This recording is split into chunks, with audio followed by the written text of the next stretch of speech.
ताकि लोगों के लिए भी वो मुफीद हो जाए, क्योंकि नौजवानों की एक बड़ी तादाद है जो लाइल्मी की वजह से इस खेल का हिस्सा बनते हैं। यानी पतंग उड़ा रहे हैं और उसमें पेच लड़ाना जिसको बोलते हैं, फिर वो काट और दौड़ भाग, तो उसमें जो लूट मार है, मांझे की हो, मंजा जिसको बोलते हैं, या पतंग की हो, तो ये लूट मार भी हमारे शरीयत में नाजायज है। कई सारे लोग छत से गिर गए या फिर बहुत सारे बच्चे इलेक्ट्रिक वायर में जो होते पतंग तो निकालने जाते हैं और तार में चिपक जाते हैं। सिर्फ पतंग उड़ाने की हद तक के नहीं रहते, बल्कि उसमें डीजे छतों पे लगे हुए हैं और जोर जोर से बज रहे हैं और वो फाहश किस्म की आवाजें। तो क्या समझते हैं आप, क्या समझते हैं कि अल्लाह यूं ही छोड़ देगा? लेकिन हमारे माशरे की खराबी ये है कि दूसरे के नुकसान पर बहुत खुश होते हैं। अस्सलाम वालेकुम वरहमतुल्लाहि वबरकातुहू। नाज़रीन, आज हम आए हैं फिर से एक और बार एक न्यू पॉडकास्ट लेके, क्योंकि हमारे पॉडकास्ट आप लोग बहुत ज़्यादा पसंद कर रहे हैं। काफ़ी अच्छे अच्छे टॉपिक्स हम लोग कवर कर रहे हैं। वैसे ही आज एक और हमारे पास टॉपिक आया है, नौजवानों के कुछ सवालात है। जैसे अभी संक्रांत आने वाली है और उसमें हमारे नौजवान काफ़ी हद तक पतंग वगैरह उड़ाते हैं, तो उसको लेके हम कुछ यहाँ पे टॉपिक डिस्कशन करेंगे। तो हमारे साथ फिर से मौलाना सरफराज अहमद अशरी साहब। अस्सलाम वालेकुम हज़रत। वालेकुम अस्सलाम वरहमतुल्लाहि वबरकातुहू। हमारे कुछ सवालात थे जिसको हम लोग डिस्कशन करना चाहते हैं, तो इस पॉडकास्ट में इंशाल्लाह उसको कवर करेंगे और काफ़ी कुछ चीज़ों पे आप रोशनी डालिए। जैसे सबसे पहले जो चीज़ आती है पतंग उड़ाना, ये जो त्यौहार है या एक ऐसी हंसी मजाक या एंटरटेनमेंट बोल सकते हैं इसको, तो ये पतंग उड़ाना कैसा, थोड़ा सा इसके ऊपर वजाहत फरमाएं। बिस्मिल्लाहिर्रहमानिर्रहीम। पतंग उड़ाना और इसके ताल्लुक़ से जो हुक्म शरा हमारी शरीयत में है, तो थोड़ा सी इसकी अच्छे से वजाहत मैं कर देता हूँ ताकि यह आइंदा के लिए भी महफूज हो जाए पूरी बात। और जितना हमने पढ़ा इसके ताल्लुक़ से वो बयान कर देते हैं ताकि लोगों के लिए भी वो मुफीद हो जाए, क्योंकि नौजवानों की एक बड़ी तादाद है जो लाइल्मी की वजह से इस खेल का हिस्सा बनते हैं और इसकी जो शरई हैसियत है उसके ऊपर इल्ला माशाअल्लाह बहुत कम अफराद है जिनकी नज़र है। बाकी अक्सर का हाल तो ये है कि वो गाफिल है। तो मैं पहले बता दूं आपको कि शरीयत में इसका मकाम और इसकी जगह क्या है। तो इमाम अहले सुन्नत इमाम अहमद रज़ा फ़ाज़िल बरेलवी रदी अल्लाह ताला अन्हु से इस ताल्लुक़ से सवाल किया गया, तो आपने इसके चंद नुकात जो है वजाहत के साथ बयान कर फरमा दिए। तो आप फरमाते हैं, देखिए पतंग जो है ना, उसके लिए एक और वर्ड जो पहले यूज़ किया जाता था वो कनकनाया इसको कहा जाता था। हाँ, कनकनाया। हाँ, तो इसका हुक्म ये है कि पतंग उड़ाना खेल है, खेल कूद की बात है, और खेल कूद जो है वो हमारी शरीयत में नाजायज़ है। ये उसूली बात है कि खेल कूद जो है वो हमारी शरीयत में जायज़ नहीं है, क्योंकि मुस्तदरक लिल हाकिम की ये हदीस मौजूद कि अल्लाह के नबी अलैहित्तहिय्यतु वस्सलाम ने इरशाद फरमाया कि मुसलमान के लिए खेल की चीज़ें सिवाय 3 चीज़ों के जायज़ नहीं। यानी हर वो खेल लहो लईब जो है वो हराम है, नाजायज़ है, सिवाय 3 खेल के। अब वो 3 खेल कौन से है, तो इस जगह पर तो आला हज़रत ने इसकी वजाहत नहीं की, तर्जमा भी नहीं है उसका, वो 3 खेल कौन से हैं। मगर मैंने थोड़ा उसको तलाश किया तो मुझको ये चीज़ मिली कि वो 3 खेल, तीर अंदाज़ी पहले नंबर पे, तीर अंदाज़ी, दूसरे नंबर पर है घोड़सवारी, हॉर्स राइडिंग, और एक तैराकी भी है, और वो खेल कूद की बातें या खेल की बातें जो बीवी के साथ हो, तफरीहतन जो थोड़ा सा हो, ये चीज़ें है। तो ये इनकी इजाज़त है, बाकी की नहीं है, सीधी और साफ बात। और ये क्यों है उसकी अपनी वजाहत है कि ये चीज़ें क्यों है, उस पर हम नहीं जाएंगे। तो आला हज़रत ने ये हदीस कोट की कि इसके तहत जो है हर खेल जो है वो नाजायज़ है। अब उसके बाद में इसमें जो दूसरी चीज़ आती है कि लूट मार, यानी पतंग उड़ा रहे हैं और उसमें पेच लड़ाना जिसको बोलते हैं, फिर वो काट और दौड़ भाग, तो उसमें जो लूट मार है, मांझे की हो, मंजा जिसको बोलते हैं, या पतंग की हो, तो ये लूट मार भी हमारे शरीयत में नाजायज़ है। इसके ताल्लुक़ से भी जो है बुखारी और मुस्लिम के अंदर हदीस मौजूद है लूट मार करने के एतबार से। अब रहा सवाल इसके अंदर, ये चीज़ें से तो वाज़े हो गई कि ये लहो लईब है और इसकी शरीयत में कोई जगह नहीं है। मगर इसके अलावा भी बहुत सारी चीज़ें इसके अंदर है जो जिस पर हमको थोड़ा नज़र करना चाहिए और हमारी शरीयत क्या कहती है उस पर सोचना चाहिए। असल में मसला क्या है कि हम हमारी कौम के नौजवान दीन से दूर हो गए, इसलिए वो इन छोटी छोटी चीज़ों पर भी है, छोटी छोटी मगर उन पर भी उनकी नज़र नहीं होती। देखिए इसमें एक चीज़ तो मैंने बता दी कि वो लहू-लईब है, खेल कूद है, उस वजह से नाजायज़। दूसरा उसमें लूट मार है ना, तो इस वजह से। अब लेकिन एक चीज़ और मैं बताता हूँ कि पतंग के पीछे दौड़ना ये एक आम चीज़ होती है। जब बच्चे हम रोडों पे देखते हैं बेतहाशा, ना इधर देखते हैं ना उधर देखते हैं, पतंग के पीछे उनकी नज़र आसमान की तरफ होती है। वो देखा जो चीज़ें है नुकसान तो है, लेकिन बेतहाशा दौड़ते हैं जिसकी वजह से उनको भी अपनी जान का नुकसान उसमें उनके खुद का भी होता है और दूसरों के भी नुकसान का वो बाइस बन सकते हैं। मिसाल के तौर पे ऊपर देख के दौड़ रहा है, किसी गाड़ी वाले से टकरा गया तो उसको भी मार लग सकता है, ज़ख्म हो सकता है, ज़ख्मी ये भी हो सकता है, ज़ख्मी अगला भी हो सकता है। ठीक है, तो ये इसमें नुकसान है। तो लेकिन इसके ताल्लुक से यानी दौड़ना पतंग के पीछे ये कैसा, इसके ताल्लुक से मुस्तकिल एक हदीस जो है जिससे हम इस्तदलाल इस पर कर सकते हैं वो ये है कि एक रोज़ ये हुआ कि नबी अकरम सल्लल्लाहु तआला अलैहि वसल्लम ने एक शख्स को देखा कि वो कबूतर के पीछे, कबूतरी के पीछे जो है, कबूतरी उड़ रही है और वो उसके ऊपर नजर में जमा कर उसके पीछा कर रहा है। समझ में? तो अल्लाह के नबी अलैहि तहियतो व सना ने इरशाद फरमाया कि एक शैतान एक शैतानी के पीछे, शैताना एक शैतान एक शैताना के पीछे दौड़ रहा है, पीछा कर रहा है, दौड़ रहा है। तो क्या यानी दोनों को शैतान का, दौड़ने वाला भी शैतान और जिस सबब से वो दौड़ रहा है यानी कबूतरी की वजह से, तो वो भी जो है शैतान है। ठीक है, क्यों कि दौड़ने वाला अल्लाह से गाफिल और बेपरवाह होकर उसके पीछे दौड़ रहा है और कबूतरी इसलिए शैताना हो गई कि वो उस आदमी के गफलत का सबब बनी। बस ये हदीस देखिए और इस पतंगबाजी को देखिए कि सेम चीज़ हो रही है कि एक आदमी बेतहाशा दौड़ रहा है, उसको देखकर, पतंग को देखकर दौड़ रहा है, अल्लाह से गाफिल है, बेपरवाह है और जो पतंग है वो उस शख्स की गफलत का और बेपरवाही का जो है सबब बन गई। इस वजह से ये इस हदीस की जद में भी ये चीज़ आ गई। समझ में आ गया? अब रहा सवाल ये कि यहाँ पर भी एक बात और है कि वहाँ तो वो एक शख्स था, है ना, लेकिन यहाँ तो ऐसा होता है कि यहाँ सबब दो है, वहाँ सबब एक था। कबूतरी एक सबब है, कबूतरी सिर्फ एक सबब है वहाँ पर, यहाँ दो लोग उसके सबब हुए, है ना। यानी वहाँ दो लोग थे, एक कबूतरी, दो चीज़ें हैं वहाँ, एक कबूतरी और एक दौड़ने वाला।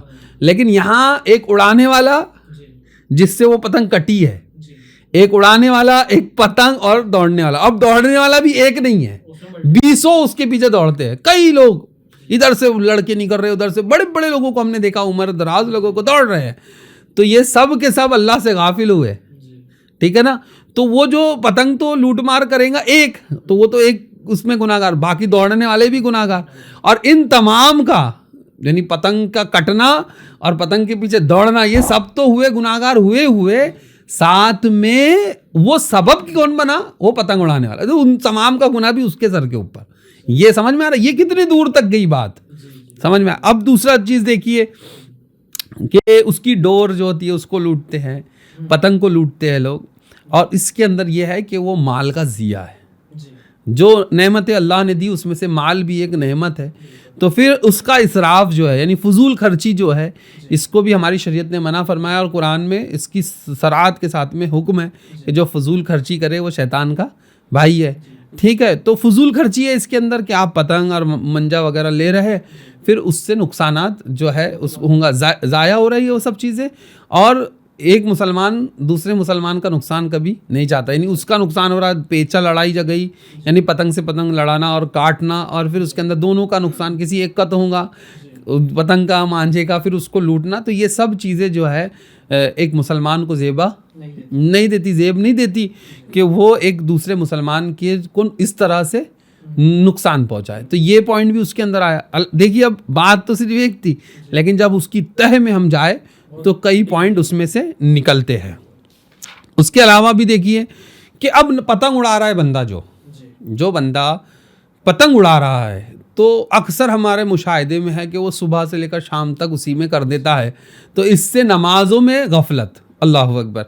और नमाज, मैं उस पर मुस्तकिल बात करना चाहूँगा, एक बहुत अच्छी बात कि नमाज आप पर फ़र्ज़ है और अपने वक्तों पर है, ठीक है। तो उसमें गफलत फिर नमाज से होता है। वैसी कौम पढ़ती नहीं, और उसमें भी बहुत सारे लोग जो पढ़ते हैं वो लोग भी फिर इसमें इस खेल में लगकर जो है नमाज से जो है हमारा क्या कहना चाहिए, गाफिल हो जाते हैं। और फिर उसके बाद में एक बात और है कि छतों के ऊपर जमागड़ा, लोग अक्सर करके छतों पर जमा होते हैं, और फिर उसके अंदर वहाँ पर बेपर्दगी का बहुत से मसले हैं। किसी छत पे चढ़ जाओ तो नीचे किसी ने घर पे नज़र जा रही है, बेपर्दगी है। फिर उसके अंदर औरतें अगर मुलव्विस हो जाए, तो हमने देखा है मुशाहिदात में है कि औरतें भी उसमें शामिल है ना। तो हर छत के ऊपर घरों की औरतें, तो माज़अल्लाह ये भी एक बेपर्दगी का एक मसला इसके अंदर आएगा। दूसरी चीज़ आम तौर पे मुशाहिदात में है कि छतों से लोग गिर जाते हैं पतंग उड़ाते वक्त, कई हादसे हमारे है। तो इसके ताल्लुक से भी अपने जान को खुद हलाकत में डालना, कुरान में इसके ताल्लुक से मजम्मत आई कि ऐसा आप नहीं कर सकते, क्या खुदकुशी ही एक किस्म की है वो। तो ऐसा ना करें कि अपने आप को ऐसे जगह पर डाले जहाँ से आपको हलाकत का डर हो। दूसरी चीज़, नुकसान भी हो सकता है, चलो मौत नहीं आएंगी लेकिन हाथ पैर टूट जाएंगे, तो वो अपने आप को ईज़ा पहुँचाने के मुतरातिफ हुआ। उसके अलावा खुद नबी अकरम, बताइए नबी अकरम सल्लल्लाहु अलैहि वसल्लम कितने शफीक है हमको लेकर कि हर चीज़ रसूलुल्लाह ने बताई। तो रसूलुल्लाह की एक हदीस मुबारका है कि जिसमें मेरे आका इरशाद फरमाते हैं कि ऐसी छत पर सोने से रसूलुल्लाह ने मना फरमाया जिसकी बाउंड्री ना हो, पैराफिट वॉल जिसको हम लोग बोलते हैं ना, वो ना हो तो ऐसी छत पर सोने से रसूलुल्लाह ने मना फरमाया। क्योंकि उसके अंदर यही एहतिमाल मौजूद है कि अगर आप किसी ऐसी छत पर जो है सोएंगे तो वहाँ से गिरने का खदशा है नींद के अंदर। तो यहाँ तो होश हवास में लोग बेएहतियाती की वजह से पतंग उड़ाने में रहता, तो वो उससे ज़्यादा फिर जान का भी नुकसान है, फिर लोगों का भी नुकसान है। बहुत सारी बातें, नुकसान लोगों के कई किस्म से होते हैं। कई सारे लोग छत से गिर गए, या फिर बहुत सारे बच्चे इलेक्ट्रिक वायर में जो होते पतंग तो निकालने जाते हैं और तार में चिपक जाते हैं। हाँ, ऐसे हादसात, और फिर वो तो मौत है, गले कट जा रहे हैं। हाँ, वो तो मौत है कि मौत जब आती है तो इंसान की अक्ल भी काम नहीं करती। एक हादसा मेरे इल्म में है, मैं जब 12वीं जमात में था कि दुबई में पढ़ता था, तो हमारे साथ एक क्लासमेट एक बच्चा था, उसका भाई मोमिनपुरे का था वो, तो वो पतंग निकाल रहा था लोहे के रॉड से। बताइए, यानी तार में पतंग है, लेकिन उसकी अक्ल, मौत है ना, मौत जो है आदमी को बाज़ औक़ात गाफिल कर देती है, और वो निकालने गया और हादसे का शिकार हुआ।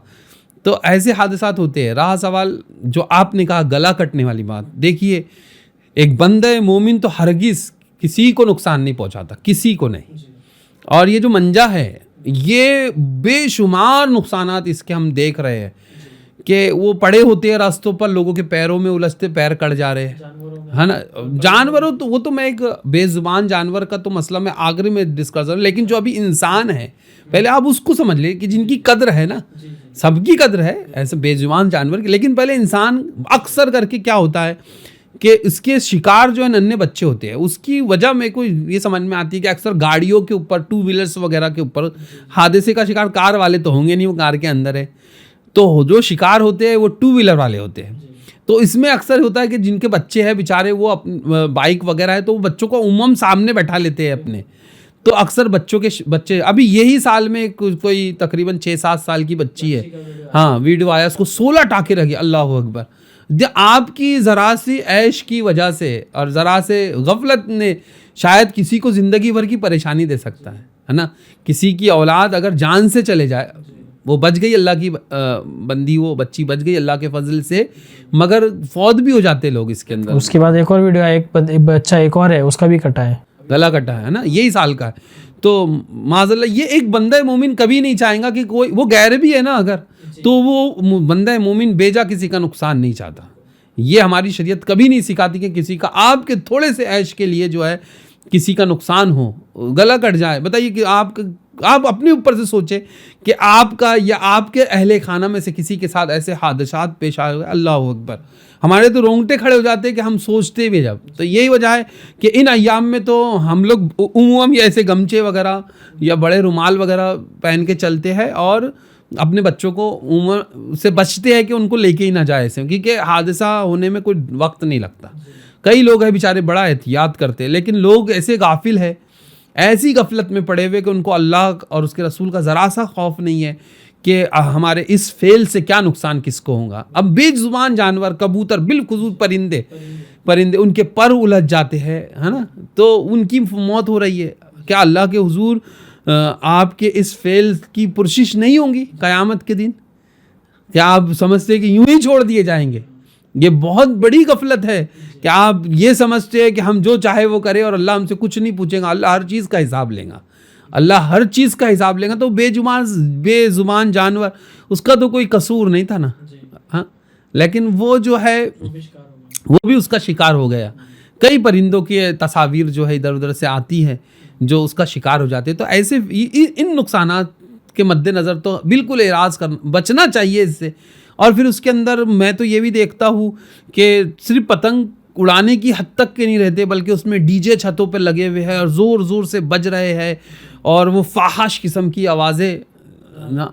इतना प्यारा मुअज़्ज़ब मज़हब हमारा कि उसने हर चीज़ की हमारी रहनुमाई फरमा दी, और आप छतों के ऊपर जानवरों की तरह लड़के काट और न जाने और माज़ल्लाहि रब्बिल आलमीन कैसे कैसे कलमात बोलकर वो लोगों को लोग चिढ़ाते हैं एक दूसरे को, दोनों यानी उसका नुकसान हो रहा है तो उस पर खुशी का इजहार, खुद उसने भी अपना नुकसान किया और आप भी दूसरे के नुकसान पर खुश हो रहे हैं। तो ये, और इस पे झगड़े होना, फिर फसाद का भी जाहिर सी बात है, जहाँ शैतानी काम है और शैतान का दखल जहाँ पर है, तो फिर वो तो झगड़ा तो उसका एक बहुत बड़ा हरबा है। फिर तो अच्छों को बड़ों को लड़ा देता है। और अक्सर करके मुआशरे में हम देखते हैं कि बच्चों की लड़ाई जो है वो बड़ों तक पहुँच जाती है ना, बड़ों तक पहुँचती है, फिर बड़ों के अंदर एक नया फसाद बर्पा हो जाता है।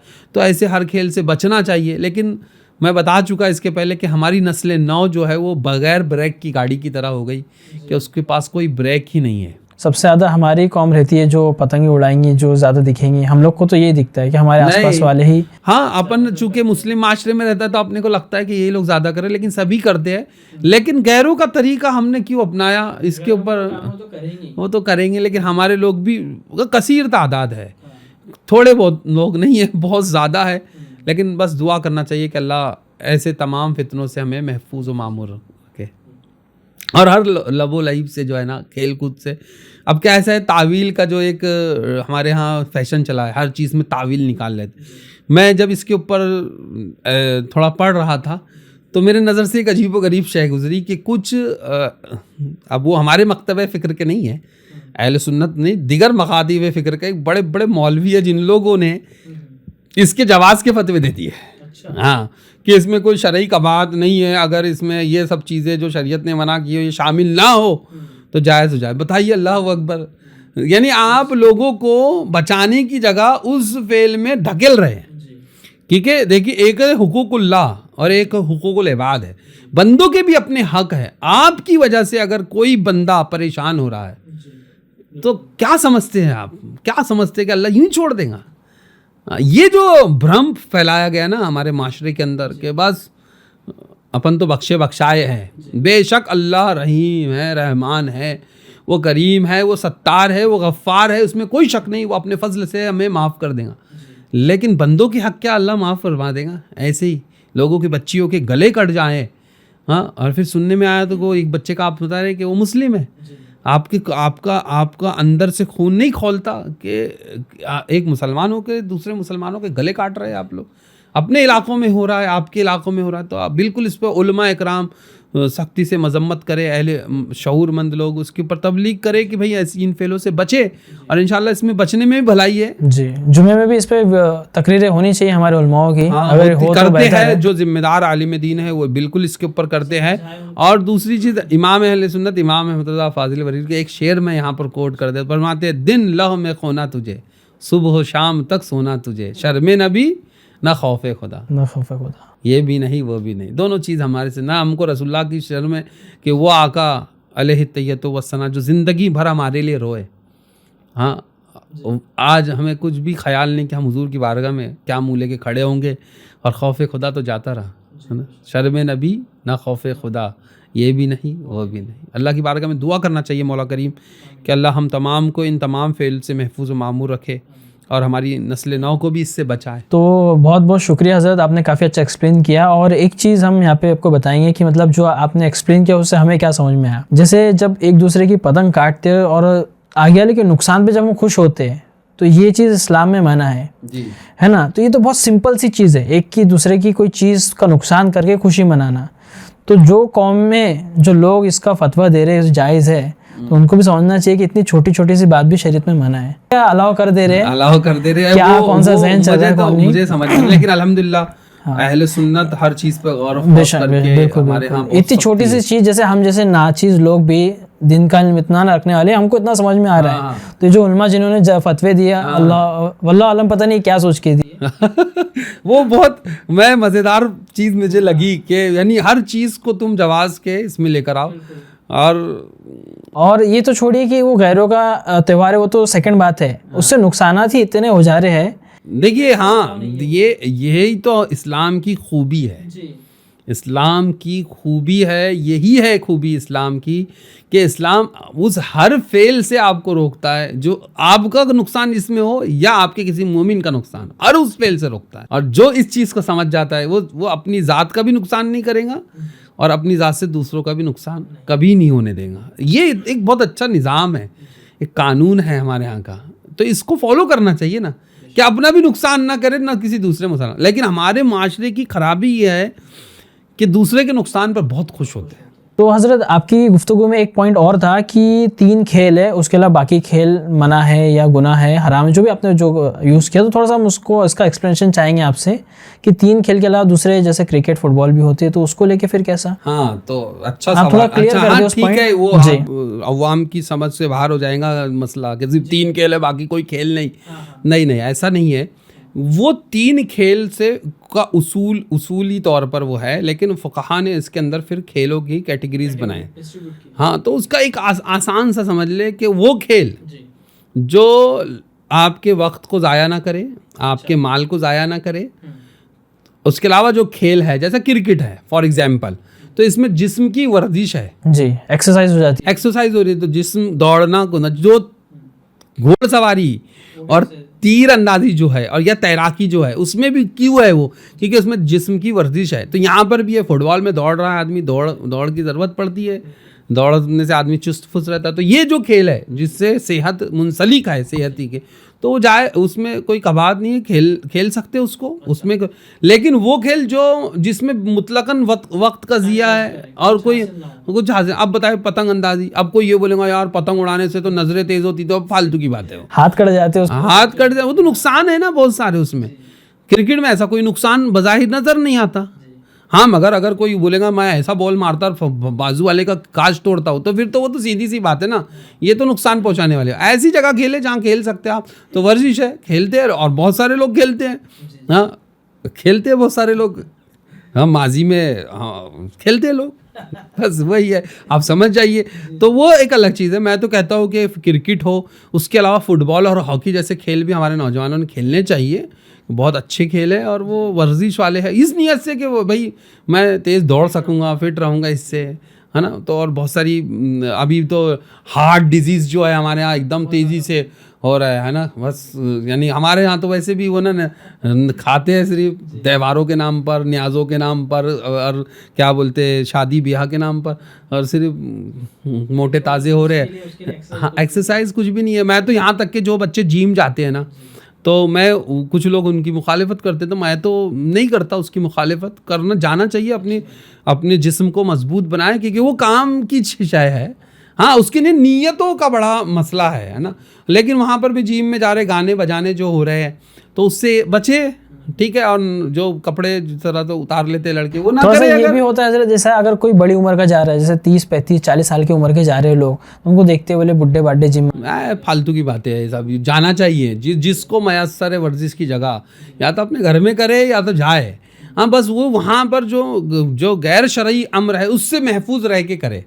हाँ, तो ठीक है। कुछ इमामों का भी देखा गया है कि कुछ इमाम लोग जाते बेचारे दाढ़ी वाड़ी वाले, लेकिन हेल्थ के लिए उनके लिए जरूरी जा रहे हैं, तो उनको बोल रहे यार ये इमाम साहब की जिम मार रहे हैं। हाँ, ये कैसा मालूम नहीं है नबी अकरम सल्लल्लाहु अलैहि वसल्लम के मौजूदगी में, यानी दौरे रिसालत के अंदर साहब इकराम रदी अल्लाह ताला मस्जिद नबवी के अंदर वर्जिश किया करते थे। आप क्या बात करेंगे। हाँ, वो है, उसके पीछे कॉन्सेप्ट मैं नहीं बोलना चाहता यहाँ पर। ये तीर अंदाजी, तैराकी, घोड़सवारी, फिट रखना अपने आप को, वर्जिश, ये किस लिए है? कहीं काम एक चीज़ है जो हम भूले हुए हैं, उस चीज़ के लिए है ना वो। हाँ, समझदार को इशारा काफ़ी है, उस चीज़ के लिए, तो उस नीयत से करे ना। हाँ, और मुझे तो बस आखिरी बात इस पे ख़त्म कर देंगे। मैं तो देखता हूँ बहुत सारे गैर जो है ना, वो मस्त उसको बनाते हैं जिस्म अपना, और वो अपने दीन का प्रचार उस लिबादे में आकर करते हैं, और उससे लोग इम्प्रेस होते हैं उनके यहाँ। हमारे यहाँ के तो सिर्फ बनाते हैं ना, तो फिर वो टिकटॉक और फेसबुक और इसके नज़र कर देते हैं। नहीं, बिल्कुल करना चाहिए, और सेहतमंद रहने की ज़रूरत है, और एक सेहतमंद माशरे के लिए सेहतमंद लोगों की ज़रूरत होती है, बीमारों की ज़रूरत नहीं होती है। हार्ट डिजीज़, शुगर्स, और क्या बोलते हैं, शुगर और मुख्तलिफ ब्लड प्रेशर, हाई, ये सब चीज़ें लेकर हम घूम रहे हैं। तो उससे अच्छा वर्जिश करें थोड़ा सा। सुबह सुबह फजर के बाद की हवा सबसे अच्छी होती है, तो हमको चाहिए फजर, लेकिन मैं कई मरतबा हम लोग जाते हैं सुबह तफरी के लिए, सब कोई और ही दिखती, हमारी कौन तो सोई रहती पूरी, जबकि कर सकते हैं तफरी। तो इसमें जिम में भी कोई मसला नहीं है, और जो क्रिकेट वगैरह जो खेल है, नौजवान अगर उसको अपने जिस्म को मजबूत रखने के लिए खेलते हैं, तो उसमें कोई शरई का बात नहीं है मौजूद। चलिए, बहुत बहुत शुक्रिया हज़रत, आपने काफ़ी अच्छा एक्सप्लेन किया। पतंग के टॉपिक से हमने स्पोर्ट्स भी थोड़ा बहुत कवर किया, जो कि ज़रूरी था ये सब भी बातें, तो काफ़ी अच्छा लगा। और हम लोग चाहेंगे कि हमारे उलमा जो है ये जुम्मे वगैरह के टाइम पे भी ये सारी चीज़ें डिस्कस करें। जो चीज़ें आपने इतनी अच्छी अच्छी बताई, हमने तो कभी सुनी नहीं थी, तो ज़रूरी है कि हमारे उलमा भी स्टडी करके थोड़ा सा बताए ये सारी चीज़ें। हाँ, नहीं होती है, जो जिम्मेदार आलिम है वो करते हैं बेचारे मेहनतें, हम किसी को ब्लेम भी नहीं कर सकते। लेकिन जो लोग कर रहे हैं उनकी तारीफ़ की जाएंगी, जो लोग नहीं कर रहे हैं उनकी मजम्मत की जाएंगी। लेकिन सबने करना चाहिए, थोड़ा सा पढ़े, स्टडी करे, तो सब चीज़ें हमारे यहाँ मौजूद है। कोई शय ऐसी नहीं है जिसको हमारी शरीयत ने बयान नहीं किया है। तो चलिए हज़रत, बहुत बहुत शुक्रिया। इंशाल्लाह नया कुछ टॉपिक लेके आएंगे आगे भी, और आवाम को भी हम कहेंगे कि नाजरीन आप भी कुछ कमेंट करके बताइए कि और कौन कौन से टॉपिक पे हम पॉडकास्ट लेके आते रहे।